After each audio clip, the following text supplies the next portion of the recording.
It is just a few days before the much-anticipated National Arts Festival.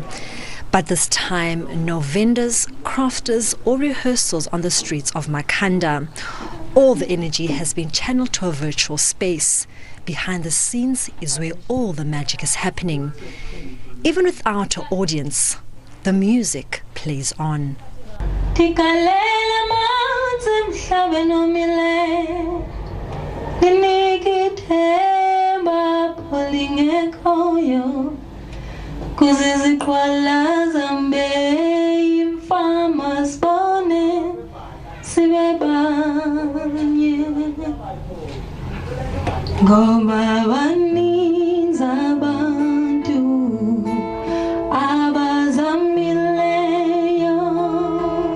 It's a new thing, and one thing that you must understand is that the digital world is taking over. So this is the beginning, like this pandemic has given us a chance to tap into spaces that we wouldn't tap into if things were just normal.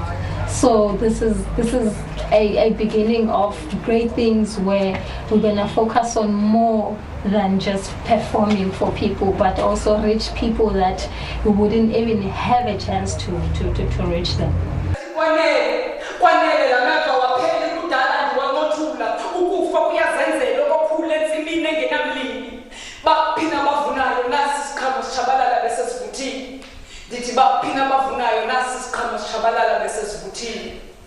Robisa Maholwana hopes to bring some healing. She says poetry is a tool to address the issues gripping our society. I was stained with lust, and none of it ever seemed to last.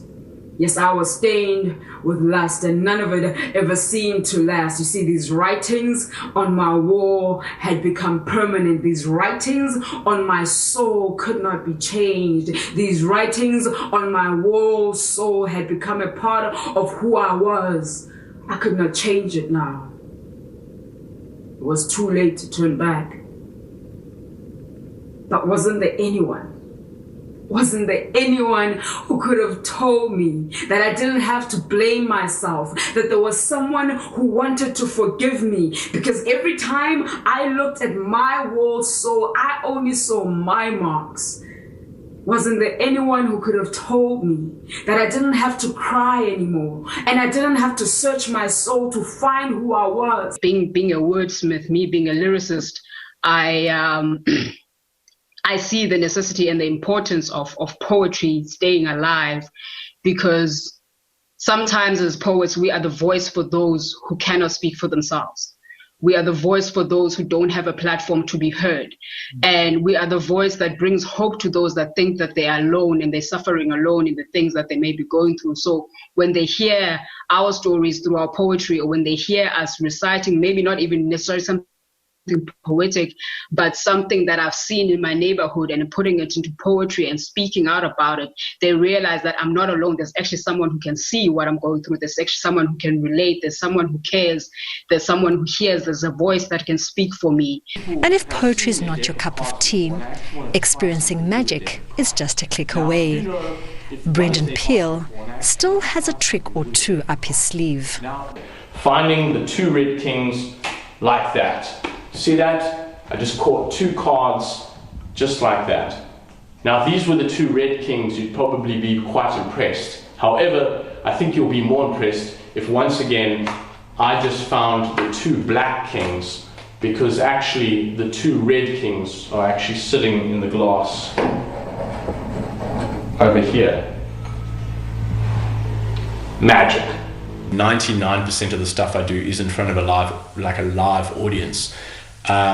Also with magic, of course, usually when you do something, you usually kind of get a reaction, like you get a whoa moment from the people, you know.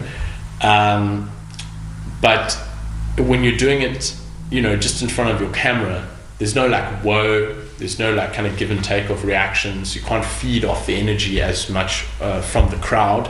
And the little ones have not been left out either.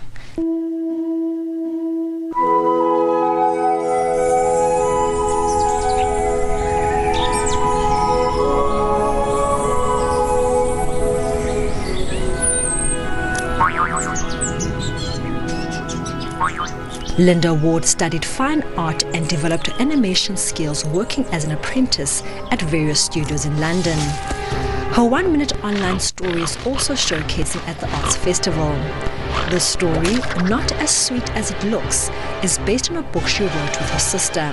I think animation is it's an industry that's growing a lot in South Africa over the past 20 years or so.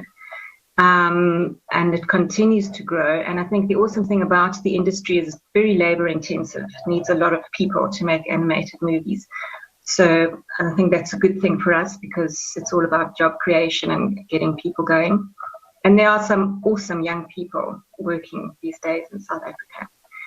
Online, I've been working for quite a long time digitally, and a lot of my stuff does end up online for sort of promotions or corporate information and things like that. So I think it's a great platform, and I think it's the awesome thing is that it's available for anybody. The virtual National Arts Festival will run from the 25th of June to the 5th of July.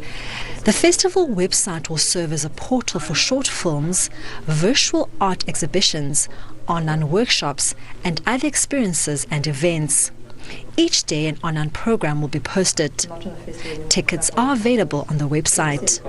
But for artists, it's an opportunity, obviously, to generate revenue directly from us. All of the works that are on our curated platform, the festival will pay for, as we always do. We're also creating an open access platform where artists will be able to upload their own content and monetize that directly. We will take a fairly small administrative cost just for the running of the platform in that respect. So artists are given an opportunity to play and experiment in a new space. To generate revenue at a time, Lerato, where honestly it's chaotic in the arts environment, with all of the major events being cancelled, tours and gigs across the world being cancelled. We're not sure exactly when a post-COVID world will start, so there's a huge amount of uncertainty. So we really entered into this space in the knowledge that we were learning something new, we were doing something exciting, also frankly quite scary, but fundamentally we were wanting to make a contribution to the sustainability of South African arts. The popular Village Green will also be virtual, offering a trader's listing with a digital gallery for purchases. The lights and cameras may not be rolling this year, but the show will go on. Lerato Fekisi, SABC News, Port Elizabeth.